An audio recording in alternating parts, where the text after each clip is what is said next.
골로새서 1장 14절입니다. 우리는 그 아들 안에서 구속, 곧 죄 사함을 받았습니다. 그 아들은 보이지 않는 하나님의 형상이시오 모든 피조물보다 먼저 나신 분이십니다. 만물이 그분 안에서 창조되었습니다. 하늘에 있는 것들과 땅에 있는 것들, 보이는 것들과 보이지 않는 것들, 왕권이나 주권이나 권력이나 관세나 할 것 없이 모든 것이 그분으로 말미암아 창조되었고 그분을 위하여 창조되었습니다. 그분은 만물보다 먼저 계시고 만물은 그분 안에서 존속합니다. 그분은 교회라는 몸의 머리이십니다. 그는 근원이시며 죽은 사람들 가운데서 제일 먼저 살아나신 분이십니다. 이는 그분이 만물 가운데서 으뜸이 되시기 위함입니다. 하나님께서는 그분의 안에 모든 충만함을 머무르게 하시기를 기뻐하시고 그분의 십자가의 피로 평화를 이루셔서 그분으로 말미암아 만물을 곧 땅에 있는 것들이나 하늘에 있는 것들이나 다 자기와 기꺼이 화해시켰습니다.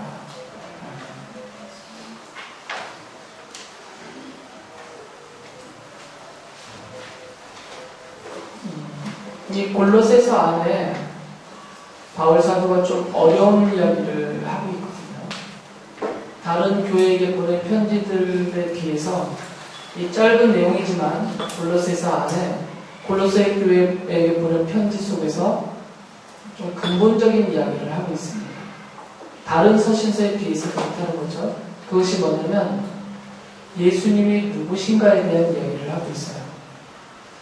주로 바울이 전한 복음의 내용들을 보면 그 예수님이 하신 일에 대해서 많은 말을 하거든요. 특히 예수님의 십자가의 죽으심과 부활하심, 또 승천과 재림, 그 구원하심 이런 것들에 대한 이야기를 상대적으로 많이 하고 있는데 이 골로새 교회에게 바울 사도가 편지를 써보낼 때에는 물론 그런 부분이 없는 것이 아니고요. 그 부분도 이제 다음 주 설교 때 그 부분을 따로 떼어서 얘기를 하겠지만 그러고 못지않게 본질적인 근본적인 이야기를 골로새 교인들에게 지금 알려주기 위해서 이 편지를 썼어요. 그 내용이 뭐냐면 그 아들에 대한 내용입니다. 그 아들은 하나님의 아들 예수 그리스도를 가리키거든요. 그래서 그 아들 예수님이 누구신지에 대한 이야기를 진지하게 첫 부분에서 시작을 하고 있어요. 그래서 이 바울의 말을 이해하려면 우리가 상식적으로 조금 생각하고 있어야 될 게 뭐냐면 이 현상이라는 말과 본질이라는 말에 대한 이해가 좀 필요합니다. 이미 많이 알고 계시겠지만 혹시 그렇지 않은 분들을 위해서 조금 더 설명을 드리면 철학자들은 이것 가지고 하는 얘기가 무지하게 많아요. 여러분이 알고 있는 모든 철학자들이 다 이야기를 해요. 현상과 본질에 대해서. 플라톤이라든지 아리스토텔레스라든지 이런 사람들뿐만 아니라 칸트, 헤겔이고 가리지 않고 현대 신학자에 이르기까지 모든 철학자들이 다 이야기를 하거든요. 그래서 이것을 어떤 철학의 이야기로 끌려면 한도 끝도 없어요. 그래서 그런 것은 그냥 다 빼고 한마디 좀 요약을 해서 간단하게 말씀을 드리면 현상이라는 것은 뭐냐면 쉽게 말하면 눈에 보여지는 것들이에요. 그래서 우리가 어떤 사물이라는 것은 우리가 눈으로 볼 수 있는 것들이거든요. 그래서 눈으로 보든지 귀로 듣든지 또 코로 맡든지 피부로 느끼든지 어떤 감각적인 기관을 통해서 이해할 수 있는 우리가 보거나 생각하거나 또 만지거나 어떤 이런 경험들을 통해서 우리가 확인할 수 있는 것들, 그것을 현상이라고 불러요.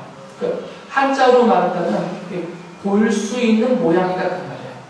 볼 수 있는 모양.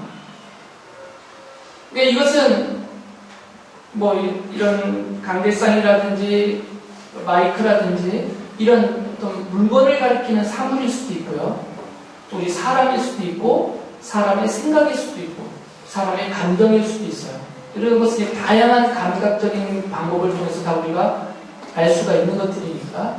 그러니까 현상이라는 것은 하여튼 우리 인간이 보거나 생각하거나 느낌으로나 어떤 감각기관을 통해서든 간에 확인할 수 있는 것들, 이런 것들을 현상이라고 해요. 보여진 모양 같은 것. 그런데 이 현상이라는 것과 반대되는 개념이 뭐냐면 본질이라는 것입니다. 이 본질이라는 것은 고대 철학자들은 이 본질이라는 것은 우리가 알 수 없는 것이다 이렇게 말해요. 그러니까 눈에 보여지는 그 현상, 그 저 너머에 있는 것이다 라고 생각했기 때문에, 그래서 이렇게 말씀하시는 분들도 있어요.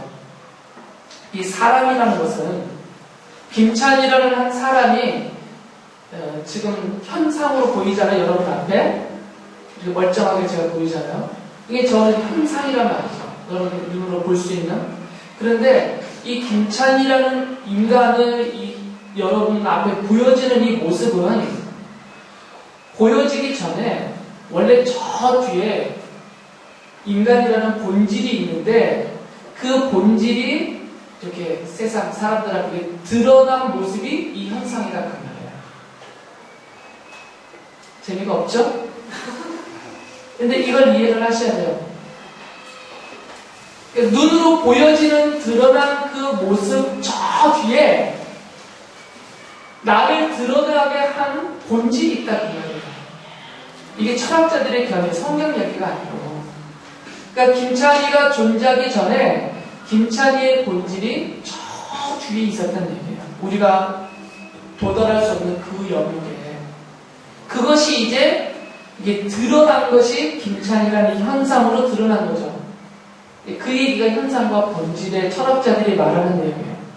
그런데 성경은 이런 철학자들이 갖고 있는 그런 개념으로 현상과 본질을 말하지 않아요. 철학자들이 갖고 있는 현상과 본질에 대해서 얘기를 하다 보면 하나도 끝도 없어요. 워낙 복잡하고 워낙 다양하고 깊고. 그런데 성경은 이 철학자들의 의견을 쫓아가지 않습니다. 그럼에도 불구하고 성경도 현상과 본질에 대해서 말을 해주고 있어요. 그래서 이야기를 하는 것입니다. 성경은 이 현상과 본질을 엄격하게, 분명하게 구분을 짓고 있는데, 현상이라는 것은 하나님의 창조하신 창조의 세계를 현상이라고 말합니다. 그러니까 본질은 뭐냐? 하나님이 창조하신 이 창조 세계의 바깥에 있는 것을 성경은 본질이라고 말해요. 거기가 바로 하나님의 영역이죠. 신적인 영역, 거기가 본질이고, 이 본질로부터 창조된 창조 세계가 현상으로 드러났다. 이렇게 성경이 말해요. 예를 들면, 우리는 쉽게 말하지만 과학자들은 헛웃음을 치는 얘기예요. 하늘에 있는 저 많은 별들, 그 끝을 헤아릴 수 없는 우주, 그 광대한 우주가 성경은 하나님의 창조물이다라고 말하거든요. 그러니까 일반 철학자들이나 과학자들이나 세상 사람들은 이것을 받아들일 수가 없는 거죠. 왜 그러냐면 이 온 우주가, 정말 끝을 헤아릴 수 없는 그 광대한 온 우주가 현상이라면 그것을 드러내기 위한 본질, 본체가 뒤에 있다는 얘기, 이 사람들의 사고방식으로는. 그러면 이 엄청난 우주보다 더 큰 존재, 더 광대한 그런 본질적인 존재가 뒤에 있어야만 이게 가능한 거거든요. 철학적으로 본다면. 그러니까 이것을 받아들일 수가 없는 거죠. 그걸 인정할 수가 없는 거죠. 이거는 우리가 감지할 수 없는 영역이니까. 그런데 성경은 그 부분에 대해서 하나님이다라고 말합니다. 아무리 우주의 끝이 과학자들의 말에 의하면 몇십억 광년, 몇백만억 광년을 맞추면 정확히 모르겠어요. 그거에 대해서. 근데 엄청 끝이에요. 엄청 끝. 우리 인류가 쏘아 올린 그 우주선 로켓가 이제 화성 지났나요? 명왕성까지 갔나? 모르겠네요. 어쨌든 아직도 태양계를 못 벗어났잖아요. 아직도. 그러니까 실질적으로는 엄청난 우주이지만 그거보다 더 큰 본질적인 존재가 이것을 창조했다. 성경은 그렇게 말하죠. 그분이 바로 하나님이시다라는 거죠. 우리는 그렇게 이것을 현상과 본질로 받아들이고 있어요. 너무 재미없는 표정을 지으시니까 알아두시면 유익합니다.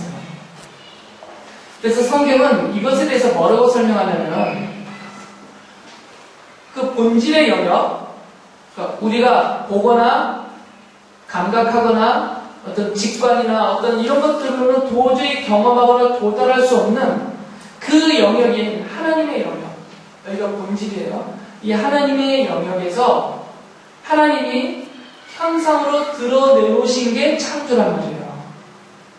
그러니까 지금 우리가 눈으로 보고 있는 모든 것들은 하나님으로부터 나온 것들이에요. 학자들이 말하는 것처럼 자연 발생이라든지 아니면 진화의 과정을 통해서 나온 것들이 아니라 본래부터는 없었던 것들이 하나님으로부터 나왔단 말이죠. 현상으로. 그것이 성경에서 말하는 창조이고 창조물이에요. 그렇기 때문에 이것을 가리켜서 하나님이 계시라는 용어를 쓰세요. 하나님은 이 창조하실 때 그 창조 안에다가 계시를 하셨단 말이죠. 계시라는 것은 뭐냐면 감추어져 있는 비밀들을 풀어 설명하여 보여주어서 알게 하는 것을 계시라고 그래요. 그러니까 이 본질의 영역에 있는 하나님의 영역에 있는 모든 것들은 우리의 입장에서는 다 비밀이에요. 우리가 알 수 없는 것들이거든요.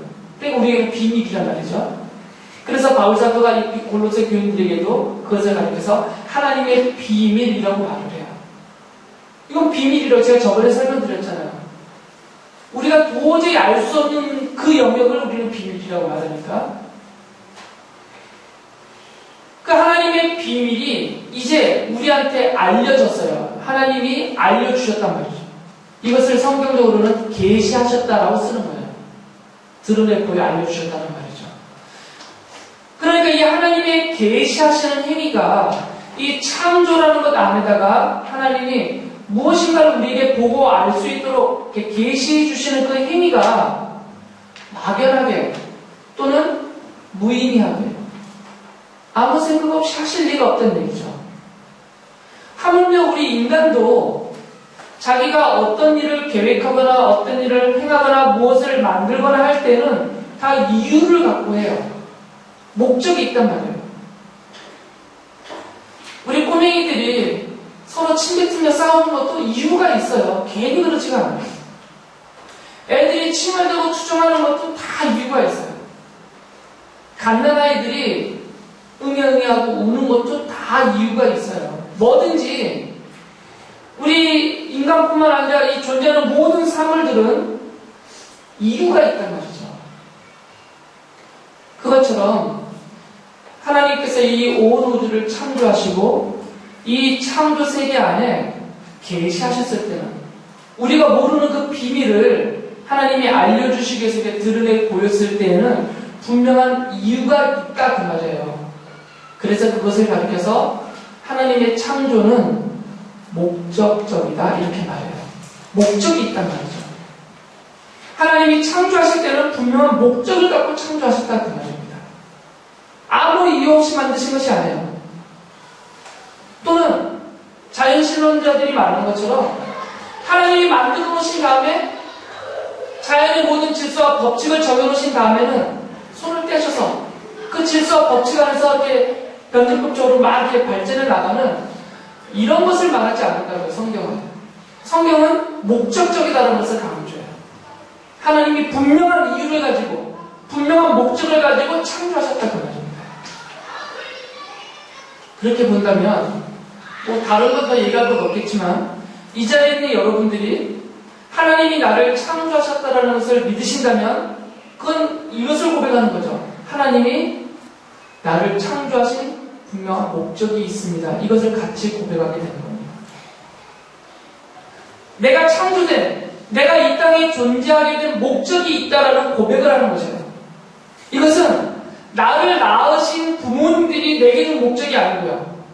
내가 학교를 다니면서 선생님들로부터 배워서 훈육되어져서 생겨난 그런 목적이 아니다 그거는. 나를 창조하실 때부터 하나님이 이유를, 목적을 갖고 나를 창조하셨다는 거죠. 그것은 무슨 말이냐면 내 상태하고는 상관없다는 얘기예요.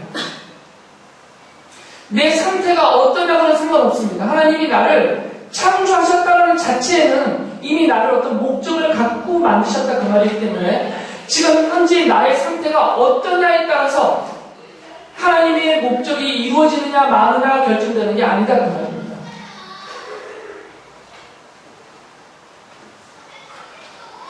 그래서 여기에서 우리 이제 신앙의 본질적인 면이 나타나요.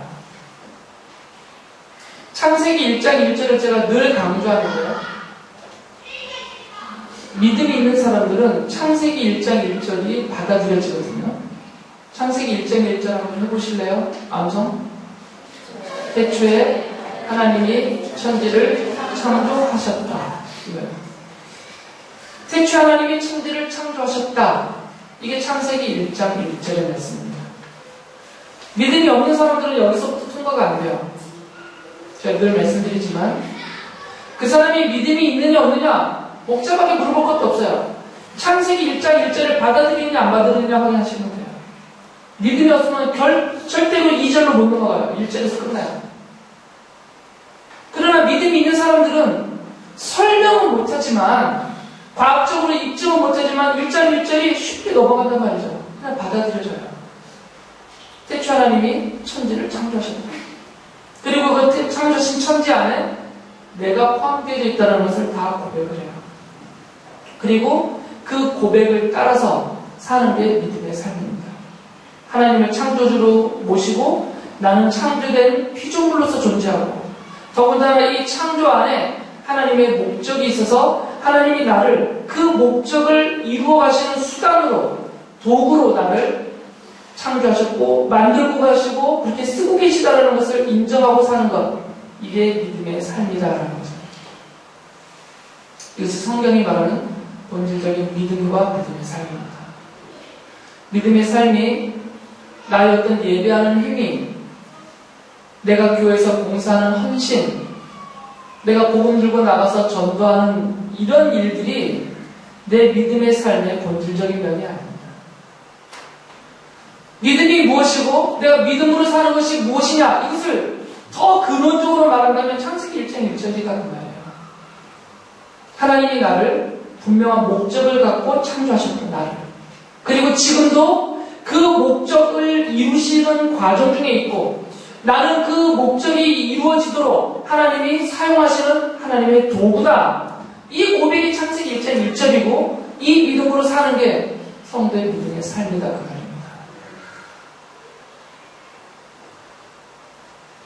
그래서 이 사실에 대해서 지금 골로새 교인들에게 바울사도가 알려주고 싶어 하는 거죠. 그래서 바울사도가 강조하는 것이 뭐냐면 두 문장입니다. 첫 번째 문장은 모든 것이, 이 모든 것 안에는 온 우주에 존재하는 모든 것을 가리키는 겁니다. 인간을 포함해서 모든 것이 그분으로 말미암아 창조되었고라고 먼저 말해요. 그분은 그 아들 예수 그리스도를 가리킵니다. 모든 것이 그분으로 말미암아 창조되었다. 그 얘기는 그분으로부터 나왔다는 얘기예요. 아까 말씀드린 것처럼 우연하게 자연 발생된 존재가 아니고요. 진화론자들이 제일 설명할 수 없는 부분이 이 부분이거든요. 뭐가 먼저 있어야 그게 세포분열하고 계속 진화를 하는데 일단 단세포로도 먼저 살아있는 생명체가 존재해야만 그 살아있는 생명체로부터 계속 다세포 분열이 생겨서 조직이 생기고 기관이 생기고 해서 이렇게 막 사람으로까지 진화가 되는데 다른 건 어떻게든 짜맞춰서 설명을 하는데 여기가 설명이 아니라 여기가 진화론자들의 첫 번째 주장은 뭐냐면 이 온 우주는 생명체가 없었어요. 그냥 무기물들, 그냥 이런 것들만 가득 차 있었어요. 근데 그것들이 어느 순간 전기의 자극을 받고, 우주에 이제 막 벼락치고 그러면 전기가 발생하잖아요. 전기의 자극을 받고 충돌이 일어나다가 우연하게 거기서 요만한 단세포가 하나 생겨난 거예요. 그리고 이게 이제 점점 진화해서 사람까지 단계까지 왔단 말이에요. 중간 단계는 그렇다 치더라도 이 첫 단계가 설명이 안 되니까 우연이란 말밖에 할 수가 없는 거예요. 과학자가 우연이란 말을 쓰면 어떻게 해요? 그럼 과학이 아니죠. 전설 따라 현실가 되는 거예요. 우연해버리면. 그러니까 시작 자체가 잘못됐단 말이죠. 설명이 안 되는 시작이에요. 설명이 안 되는 시작. 그런데 바울사도는 성경에서 말하고 있는 내용이 뭐냐면 모든 것들은 이런 우연을 빙자한 자연 발생된 존재도 없고 또 그것이 스스로 결합과 어떤 진화 과정을 통해서 새롭게 막 생성되어지는 이런 존재도 없고 모든 것이 그것이 하늘에 나르는 것이든지 물속을 헤엄쳐 다니는 것이든 이 땅에서 뛰든 날아가는 모든 것이 다 그분으로 말미암아서 창조되었단 말이에요.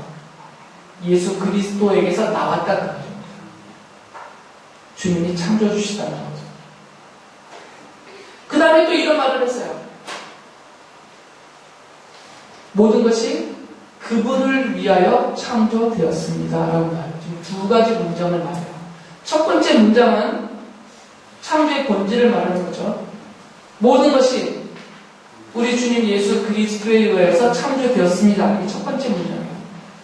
두 번째 문장은 이유, 목적을 말해요. 왜 창조하셨는지. 왜 예수님이 이 모든 것을 창조하셨느냐?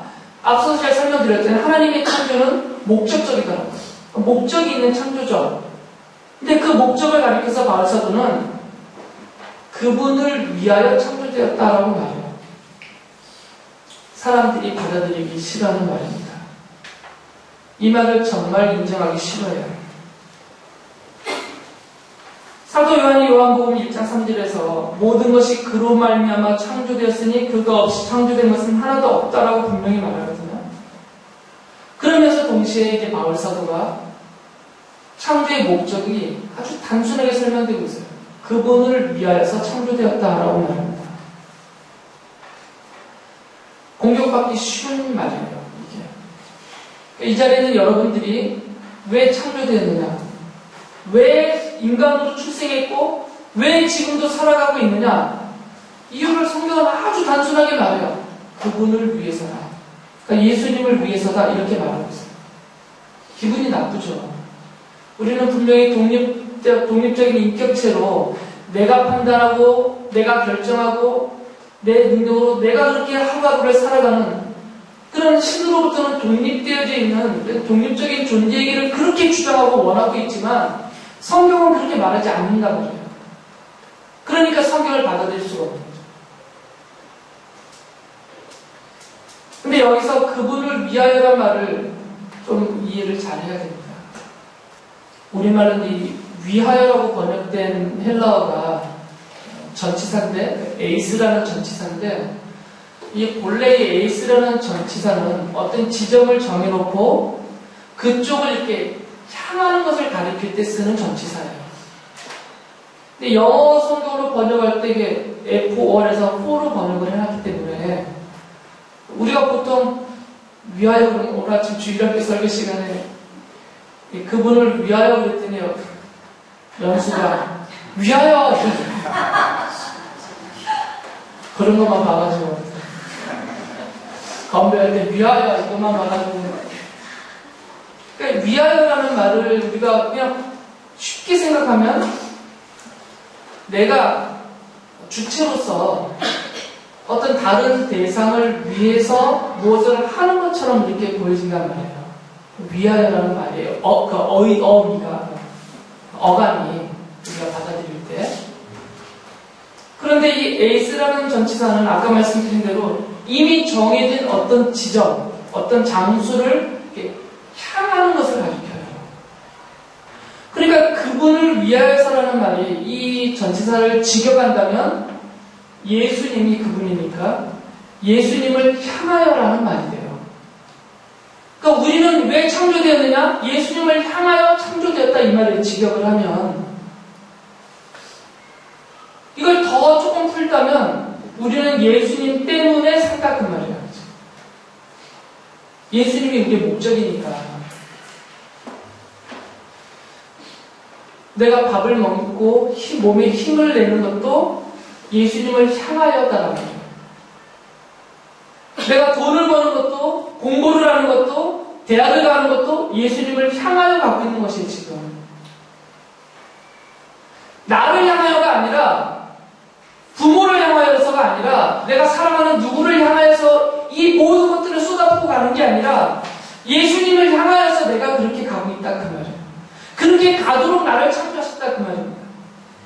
처음부터 하나님이 우리를 이 땅에 출생시키셨을 때 우리 인생의 방향은 이미 정해진 것이죠. 예수님을 향하여서 이미 정해져 있는 것이에요. 예수님을 향하여서 계속 가는 인생으로 만들어놨단 말이에요. 그래서 이 향하여라는 이 말이 우리의 삶에 적용을 한다면 저는 때문에라는 표현을 쓰기를 좋아해요. 예수님 때문에. 이 말도 물론 오해를 하면 안 됩니다. 예수님 때문에 내가 먹고 산다. 이 말이 아니고요. 내가 예수님 때문에 존재한다 그 말이에요. 다시 말하면 예수님이 없으면 나도 없다 그 말이에요. 이 부분을 바울사도가 또 이렇게 표현한 적이 있어요. 1장 10절에 보면 만물이 그분 안에서 존속합니다라고 말했죠. 아까 읽어드린 것처럼 만물이 그분 안에서 존속한다라고 말해요. 이 존속하다라는 그 한자어가 너무 어려운 말이에요. 지연아 무슨 뜻인 줄 아니? 존속하다가?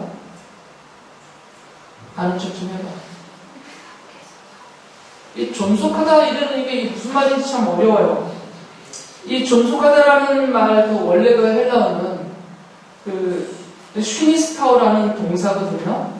근데 이게 무슨 말이냐면 함께 서다라는 뜻이에요. 원래 뜻은 함께 서다, 함께 있다, 함께 존재한다 이런 말이거든요. 그러니까 만물은 나를 포함한 이 만물은 그분 안에 존속합니다. 이것을 직역하면 나를 포함한 만물이 그분과 함께 존재한다 그 말이에요. 그분과 함께 서 있다 그 말이죠. 그러니까 그분 예수님이 안 계시면 없는 거예요. 나도. 예수님이 계시면 나도 있는 거고 예수님이 없으면 나도 없는 거예요. 내가 그분과 함께 있는 존재니까. 우리가 어떤 존재로 창조함을 받았냐면 예수님을 향하여 사는 존재로 창조함을 받았고요. 또 17절의 말씀대로 한다면 그분과 함께 사는, 그러니까 그분 때문에 존재하는 그런 상태다 그 말이에요. 그러니까 예수님이 없으면 나라는 존재 의미와 가치가 없다 그 말이죠. 이게 우리 인간의 본질입니다. 믿음이 없으면 받아들일 수 없는 얘기예요. 이것을 받아들이게 되면 우리는 전락하게 돼요. 뚝 떨어진단 말이죠. 어디로 떨어지냐면 나라는 인간 존재에서 내가 나의 주체가 안 돼요. 내가 나의 주인이 안 된단 말이죠. 이것을 받아들이면 갑자기 나는 뚝 떨어져요. 저 밑으로. 어디까지 떨어지냐면 내가 도구가 되는 거예요. 도구이며 수단이 되는 거죠. 하나님이 나를 창조하셨어요. 창조할 때 분명 목적을 두셨는데 그 목적은 예수님을 향하여 사는 존재로서 목적을 주셨습니다. 근데 그때 존재의 목적이 예수님을 향하여란 말이에요. 그리고 내가 그분이 계셔야만 내가 존재 가치가 있기 때문에 그분이 없으면 없는 거예요. 나도. 존재 가치가 없는 거거든요. 그러니까 나라는 것은 내가 나의 주체가 아니다 그 말이에요.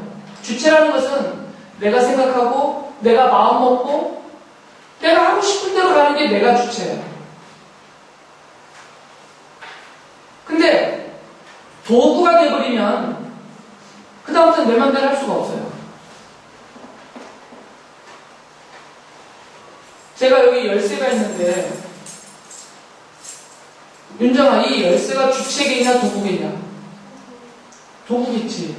왜 그러냐면 얘는 이러고 천년만년 있어도 얘는 그냥 아무 가치도 없는 거예요. 그냥 이렇게 존재한다는 자체가 아무 의미가 없는 거죠. 이것을 제가 들어서 사무실도 열고 교회도 열고 할 때 이것은 존재 가치와 의미가 있는 거잖아요. 근데 이건 도구란 말이에요. 우리 인간이 다 주체적인 존재인 줄 알아요. 왜 그러냐면 생각하니까, 마음을 먹으니까, 두 발로 걷고 양손으로 마음껏 하고 있으니까. 그래서 예술도 하고 철학도 하고 싸움도 하고 돈도 벌고 많이 하잖아요. 그러니까 내가 주체적인 인생을 살고 있다라고 생각을 해요. 그런데 왜 내가 주체적인 인생이 될 수 없냐면 그 자체의 의미가 없어져 버리기 때문에요. 한순간에 살다 죽어버리면 끝이단 말이죠. 내가 사는 동안 뭐 대단한 하는 것 같지만 사실은 그러다가 죽으면 모든 것이 순식간에 사라져버려요. 아무것도 남지 않아요. 사람이 뭐 죽으면 이름을 남긴다고 하지만 그 이름이 남았다는 게 그 사람에게 무슨 의미가 있는 거죠? 자기 자신에게는 아무 의미가 없어지는 거죠. 그거는. 다른 후대 사람에게 기억이 될 뿐이죠. 그 이름이. 주체라고 한다면 자기가 정하고 자기가 계획한 것을 계속 지속적으로 할 수 있어야 돼요. 그리고 그것이 영향을 미치고 가치를 생산하고. 근데 우리는 그런 사람들이 그런 존재가 아니다. 그래서 바울이 지금 골로새 교인들에게 무엇을 가리키고자 하냐면 골로새서 앞에 부분에 보면 바울이 이런 말을 하거든요. 내가 골로새 교인들 당신들을 생각하고 기도할 때마다 감사하다.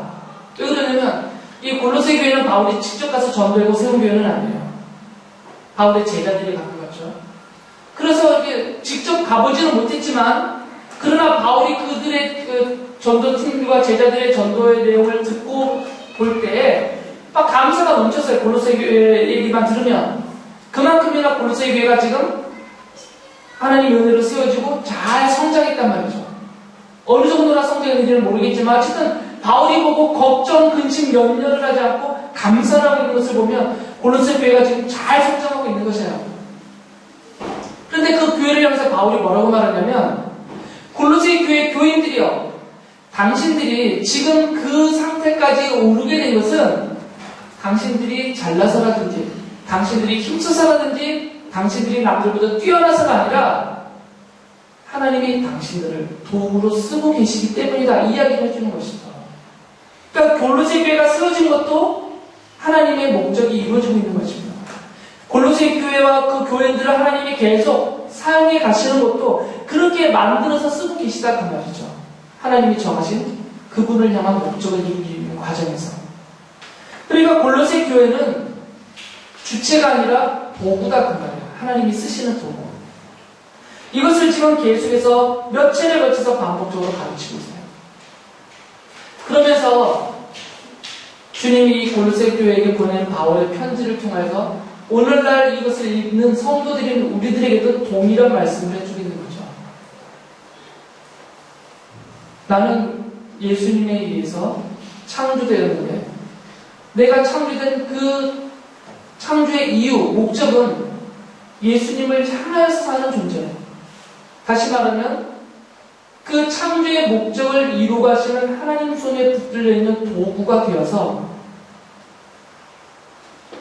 하나님이 정하신 목적이 달성되게 하는 그 도구로서 기능적인 역할을 하고 있다 그 말이에요. 하나님이 뭘 이루시고자 하시는지는 제 다음 주에 말씀을 드릴 거예요. 오늘은 강조하고 있는 것이 그 얘기예요. 바울 사도의 강조죠.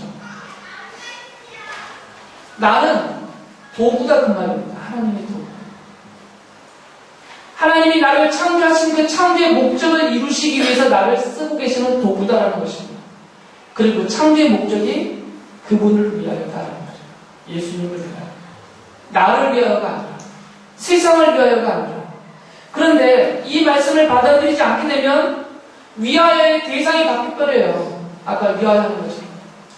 나를 위하여 살게 되고 부모를 위하여 살게 되고 내가 사랑하는 사람을 위하여 살게 되고 이 세상의 것을 위하여 살게 된단 말이죠. 그런데 과연 그 대상들이 정말 내가 이렇게 위하여 살 만한 죽을 때까지 그 길을 가야 될 그만한 가치가 있는 대상이냐? 그렇진 않다는 거죠. 그런데 희망이 있는 것은 이 말씀대로 한다면 내 상태하고는 상관이 없는 거죠. 어떤 분들은 이런 말씀을 하세요. 우리가 하나님의 쓰임받기 위해서, 하나님에게 쓰임받기 위해서 지금 열심히 준비해야 된다. 하나님은 준비된 자를 쓰신다. 그런 말씀을 하세요. 맞는 말인 것 같지만 이 말씀의 근거에서 보면 그것은 맞지 않는 거죠. 그럼 하나님이 수동적인 분이 되잖아요. 준비가 될 때까지 하나님은 나를 못 쓰고 계시는 거잖아요. 하나님은 처음부터 나를 창조할 때부터 그 목적대로 나를 쓰는 도구로 처음부터 창조하셨고 처음부터 지금까지 쓰고 계세요. 지금 그 목적대로. 준비가 덜 된 자는 안 쓰고 준비가 된 자는 크게 쓰고 이렇게 하나님이 수동적인 분이 아니시란 말이죠. 그러니까 이것은 우리에게 희망이 됩니다. 내가 가난하든 병들었든 배운 게 부족하든 아니면 지금 회사가 망하든 뭐 집안이 어렵든 내가 왕따를 당하고 있든 뭐가 어떻든 간에 그거하고는 상관이 없다는 얘기죠. 하나님이 나를 창조하셨고 나를 붙들고 쓰시는 거에 있어서는 그냥 그대로 쓰시는 거죠. 그리고 그 목적 달성을 위해서 나를 그렇게 만들어 가시는 거죠. 김창이라는 인간이 지금 목사가 되어서 요만큼 쓰임받고 있는 것은 제가 목사가 됐기 때문에 쓰시는 게 아니라 제가 20살 때 예수님을 믿고 그때 교회 생활을 엉망으로 처음 시작했지만 어쨌든 목사로 쓰시기 위해서 그동안 30여 년 동안 계속 만들어 오신 거죠. 지금까지. 그리고 앞으로도 써보셔야 되기 때문에 계속 만들어가고 계시는 거죠. 우리가 다 그렇단 말이죠. 이것은 우리에게 희망이 되는 거죠. 사는 이유가 되는 것이고 위로가 되는 것이고 희망이 되는 것입니다. 분명히 하나님께서 우리를 목적을 잃어버리고 방황하는 인생이 되도록 버려두지 않으실 것입니다. 왜냐하면 우리가 하나님의 자녀된 자이기 때문에 우리가 헛된 것을 목적 삼아서 살도록 내버려두지 않으실 것입니다. 사탄의 도구로 전락되어서 멸망의 길로 달려가도록 그냥 버려두지 않으실 것입니다. 분명히 우리를 그 손으로 강하게 붙드셔서 우리를 쓰실 만하도록 계속 만들어 가시기 때문에 주님 손 안에서 우리는 자라날 것이고 그 성장하면 성숙해 갈 것이고 주님이 쓰시기에 좋은 그릇들로 계속해서 우리는 변화되어 갈 것입니다. 이것을 믿으시고 그것을 기뻐하고 내가 그 도구된 것을 감사하면서 그렇게 소망하며 살아가는 여러분들 되시기를 바랍니다. 아멘.